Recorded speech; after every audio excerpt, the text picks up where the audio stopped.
The Graymore Friars Monastery is located on Atonement Mountain near Garrison, New York.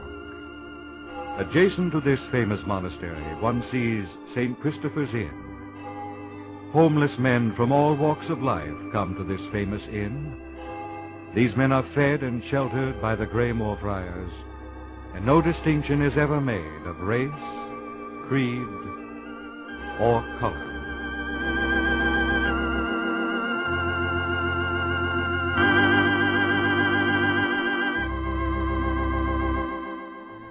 You are invited to listen to another chapter of the dramatized story, The Life of Christ, brought to you transcribed each week by the Graymore Friars, who offer this series with the prayerful hope that this vivid portrayal of the life of Christ will help to awaken in you a deeper personal love of God and a firm determination to strive to prove that love in your daily life.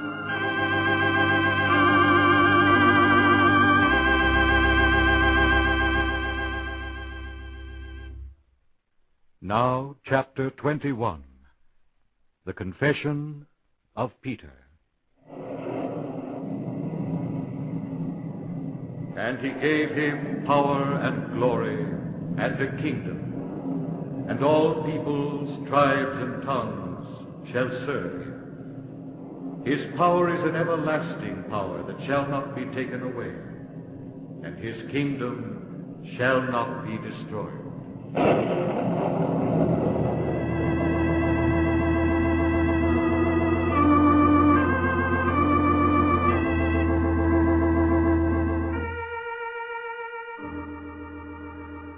Now Jesus was in the district of Caesarea Philippi, where he had come to be hidden from men.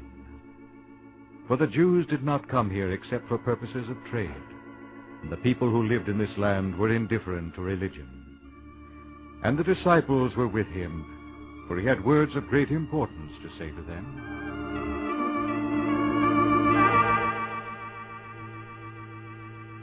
Who do men say the Son of Man is? Some say John the Baptist, others Elias, others Jeremiah or one of the prophets.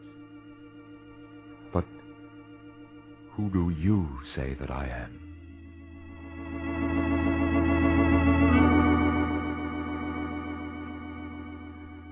How often they had asked themselves that question. How often they had told themselves they knew the answer. But now they had been asked it by Jesus, they were speechless. And they stood looking at him and at each other.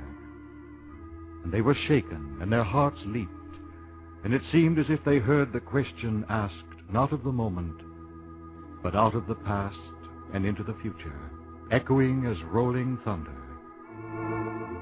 Who do you say that I am?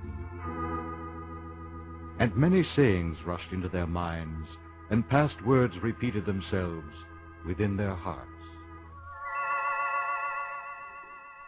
Behold the Lamb of God. We have found the Messiah. We have found him of whom Moses in the law and the prophets did write. The Son of God, the King of Israel, a great prophet hath risen up amongst us, and God has visited his people. Lord, to whom shall we go? Thou hast words of everlasting life, and we have come to believe and to know thou art the Son of God. This is he of whom I said, After me cometh a man who is preferred before me.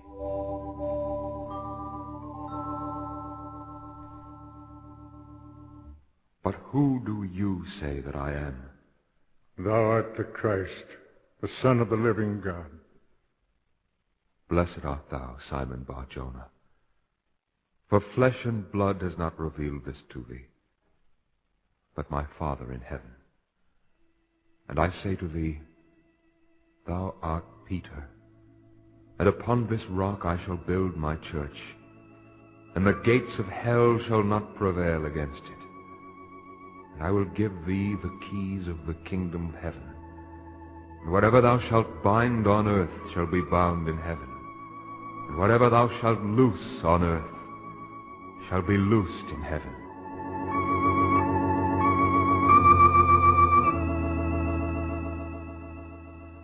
12 listened.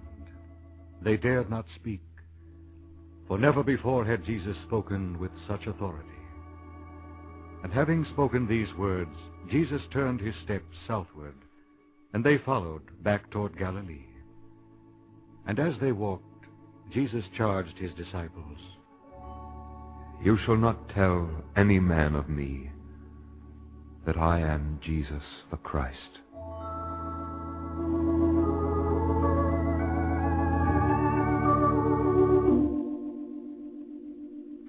But why? Why, Peter, must we keep silent about it? It would be dangerous, Judas. Until now, he has never declared himself to be the Christ. Others have said that he was, but he has always rebuked them for it, or ignored it. Peter is right. But what has he to fear now? What can anyone do to him? Isn't this the moment we've lived for? For him to declare himself? Perhaps the time is not now. Suppose he were to tell others what he has told us. What would be the result among the people? There would be turmoil. The people have various ideas of the Messiah and his mission. Yes, James, they have. And I'm afraid each idea is based on individual desires. Some would want him to be proclaimed king at once. Others would demand the land of milk and honey to appear overnight. And still others, especially the priests of the temple, would demand that he summon the angels and drive the Romans from the land. In other words, we're in no better position for knowing the truth than we were when we merely suspected it. And why, I ask you, did he choose this particular time to tell us? I don't know, Judas. But there's one thing we must always remember about the Master. What? He has always spoken of the kingdom of heaven. The things that men deem important in this world he seems not to be greatly concerned about. Oh, here he comes. You can ask him if you wish. No. No. I have nothing to ask him. Peter, summon the disciples. We must leave this place. Whither goest thou, Master? To Galilee and beyond. The time will come when I must go into Jerusalem and suffer many things and be rejected by the elders and the chief priests and scribes and be put to death. Master! Put to death, Master? But how can they if And you... on the third day, rise again.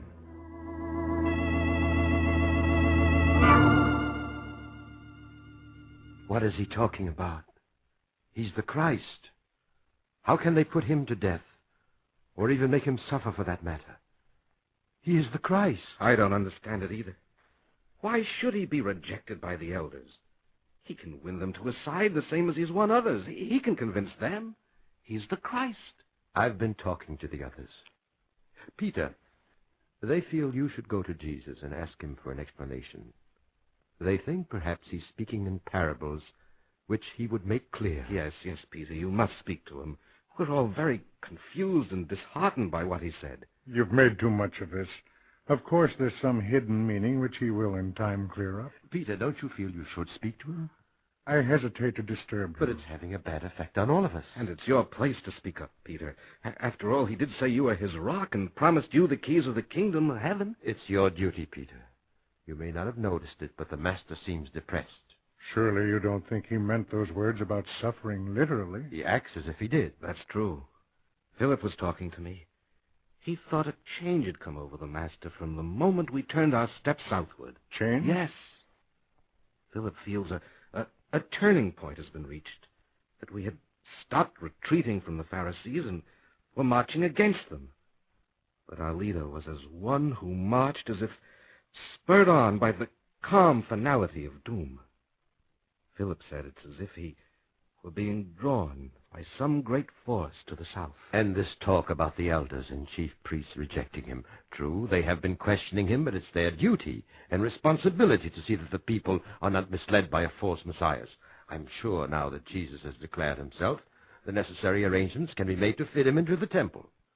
There are reasonable men among the priests, and there's no need for war between Jesus and the temple. But aside from all these considerations, Peter, you must speak to Jesus for his own sake. He's strangely sad since he spoke to us. At a time when we should rejoice with him, gloom is upon us. I will speak to him. I'm sure he spoke in parable, and I'll get the true meaning of it from him.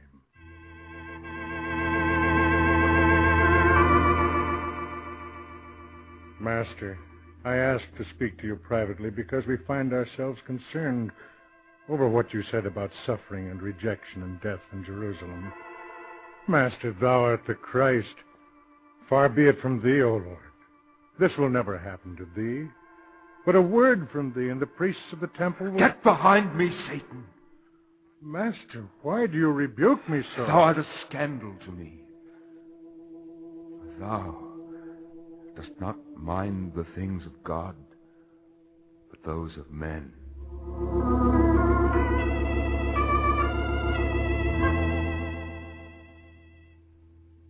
You're so silent, Peter. What did he say to you? I came to him. I chided him for what he had said, and as we had spoken among ourselves, remonstrated that no harm could come to him because he was the Christ. We watched you from a distance. He seemed angry with you. Never has he been so stern. He looked upon me as if I were Satan himself. He told me that I whom he declared to be his rock, minded not the things of God, but those of man. I am more confused than before. He gave no explanation of his words? None. I but mentioned that it could not happen. Then he turned upon me. Would you think then, Peter, he did not speak in parable? I dare not think otherwise. But I dare not again approach him on the subject. If he is to clarify the meaning, we must wait his own time. Come, let's catch up with the others. The crowd's coming from Capharnaum to greet him. Yes, Andrew's signaling. Jesus is holding up his hand. He's going to address them.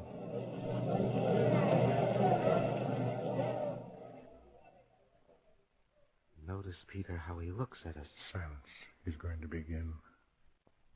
If anyone wishes to come after me, let him deny himself and take up his cross and follow me.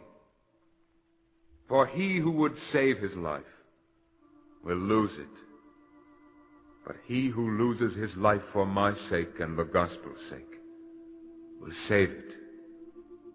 For what does it profit a man if he gain the whole world, but suffer the loss of his own soul?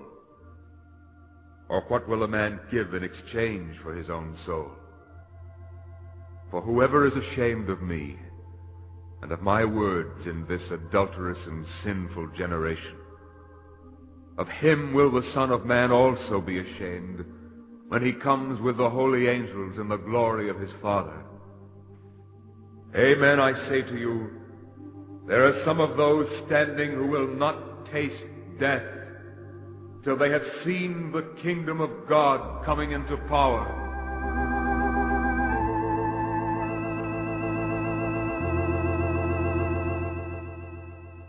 And the crowd listened to him and was silent in their awe. For he spoke as one looking into eternity, and yet it seemed that he looked too into the heart of each man present.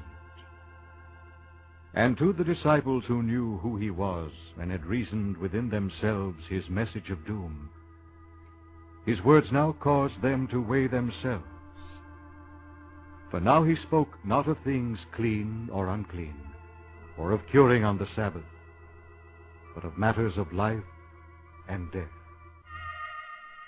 Again he speaks of death, how he dwells on it, and of taking up this cross. What cross? Why must one die to be saved?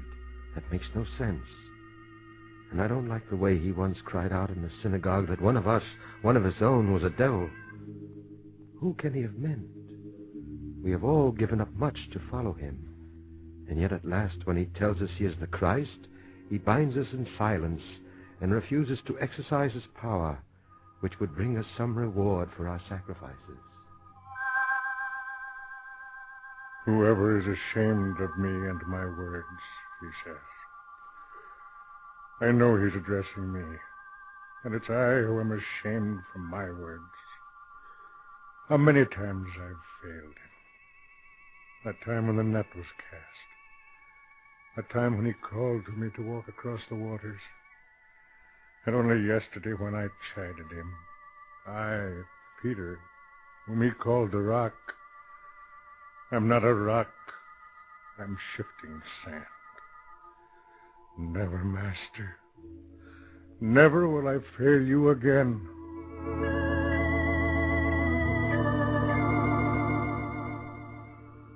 And James and Andrew and Philip and Matthew, all his disciples, searched their hearts as he taught them and revealed to them that the world they knew was nothing, and the soul of man was everything. And because of his words, they were humbled, and then exalted by their promise. And all but one whispered to himself, I will take up my cross and follow thee. Then for a week they lingered near Capharnaum. But on the 8th day they set out for the vale of Esdraelon, and in the afternoon came to the foot of Mount Tabor. Judas, I'll need provisions for 4. Where are you going, Peter? Jesus is climbing Mount Tabor and requests that I, James, and John go with him. Very well, I'll get food ready. How many meals? Enough for 1 meal. I'm sure the Master does not intend to stay long. Why are you 4 going up the mountain? The Master did not say. He merely requested that we be ready to go with him.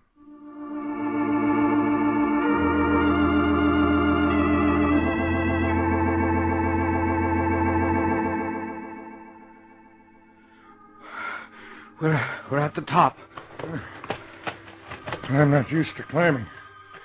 I'm out of breath. Oh, I'm not only tired, I'm sleepy. And John, too. He can't keep his eyes open. You and I must stay awake. Yes, Peter. Sit down and rest. I'll stay awake.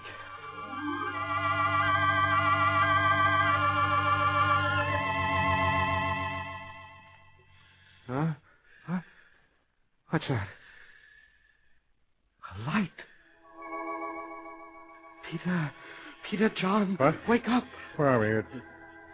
James, what is it? I must have fallen asleep. The light. Off to the left. Who is there? It's Jesus. But his garments are so dazzling white I cannot look at them. It hurts my eyes. James. John. There are other figures there in the light. Are they men or... Yes. I see them. They seem to be talking to Jesus. Those two, I know them. And yet I've never seen them before. Who are they? The one to the right is Moses. Oh. The other, Elias. Look, they turn to leave him. Rabbi, it is good for us to be here. And let us set up 3 tents. One for thee, and one for Moses, and one for Elias. They do not hear. They're going. But Peter, what's happened? I seem not to see them clearly. A cloud has drifted over the mountaintop. Feel the dampness? Peter, I can't even see you now. Stand fast. Don't walk about. The cloud will pass. Peter, I hear a voice. It's coming from above. This is my beloved Son. Hear him.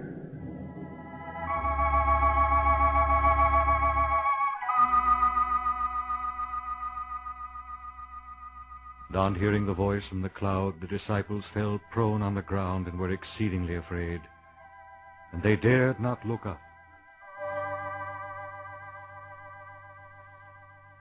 Arise, and do not be afraid. Master! Come, let us descend.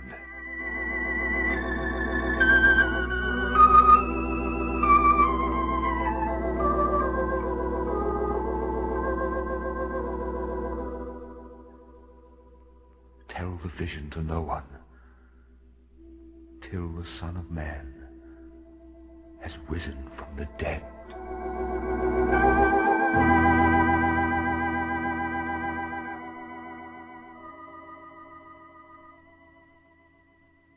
Peter, again he pledges us to secrecy. First, none of us is to reveal that he is Christ. Now None of us three is to speak of this vision. But he qualifies it, James. Yes, till the Son of Man has risen from the dead.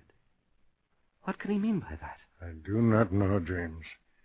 It puzzles me that he speaks of death and of suffering. Peter, can it be that he refers to resurrection? As prophesied by Isaiah, Ezekiel, and Daniel. Remember Isaiah? Yes. We have not wrought salvation on the earth, therefore the inhabitants of the earth have not fallen. The dead men shall live, the slain shall rise again. Awake and give praise, ye that dwell in the dust. And Ezekiel, ye dry bones, hear the word of the Lord. Behold, I will send my spirit into you, and you shall live. And I will lay sinews upon you, and will cause flesh to grow over you, and will cover you with skin. And I will give you the Spirit, and you shall live. And you shall know that I am the Lord. And many that sleep in the dust of the earth shall awake, some unto life everlasting, and others unto reproach to see it always.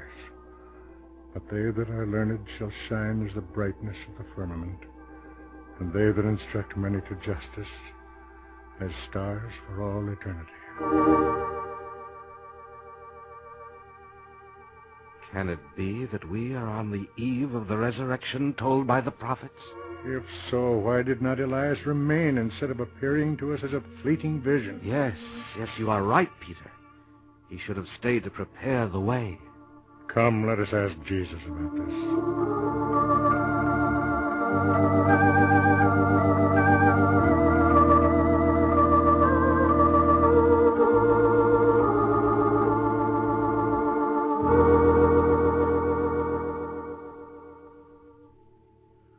Master, we want... That is, I've been wondering about the prophecy regarding Elias. I was asking Peter only the other day. The prophecy of Malachi, Master. Did he not write, Behold, I will send you Elias the prophet before the coming of the great and dreadful day of the Lord. And he shall turn the heart of the fathers to the children, and the heart of the children to their fathers, lest I come and strike the earth with anathema. And this is taught by the scribes and the Pharisees. But Master, you have come. Why then do they say Elias must come first? Elias is to come first. It will restore all things. Yes, but how then is it written of the Son of Man that he should suffer many things and be despised? Master, I confess I'm bewildered, even as is James by the writings of the ancients. We're taught to expect Elias as a messenger, but that God's own Son should be despised seems to us... I say to you that Elias has come already. He has come already. And they did not know him, but did to him whatever they wished.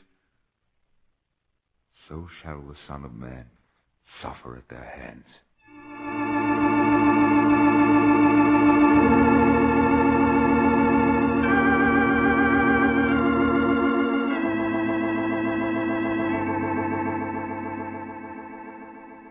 And they understood that he spoke of John the Baptist, the one sent from God, who had come to proclaim the Christ and to bear witness to him. And the Pharisees knew not this witness, and they schemed among themselves. And he was seized by Herod and beheaded.